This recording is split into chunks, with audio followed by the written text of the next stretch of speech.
राधानगरीत कोल्हापूरच्या तरुणाचा संशयास्पद मृत्यूचे कारण अस्पष्ट। राधानगरी तालुक्यातील शेटकेवाडी इथल्या एकांत रिसॉर्ट मार्गावरील मोकळ्या जागेत शुक्रवार पेठ कोल्हापूरमध्ये राहणारे शीतल उदयराव कामत वय वर्ष 37 या विवाहित तरुणाचा मृतदेह आढळला। मृत्यूचे नेमके कारण अद्याप स्पष्ट झालेलं नाही। अधिक तपास राधानगरी पोलीस करत आहेत।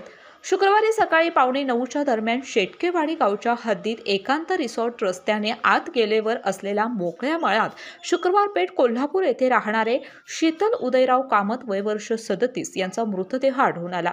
मृत शीतल यांचा गुरुवारी लग्नाचा वाढदिवस होता। फिरून येतो म्हणून सांगून आपले इलेक्ट्रिक दुचाकीने घराबाहेर पडले होते। आज त्यांचा मृतदेह राधानगरी पोलिसांना आढळून आला।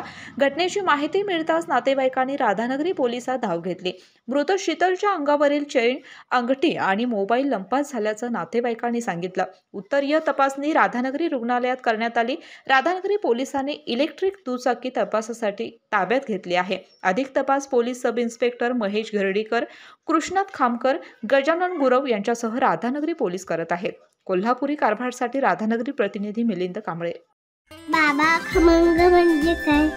याला म्हणतात खमंग, गोकुळ तुपातलं खमंग म्हणजेच गोकुळ तूप।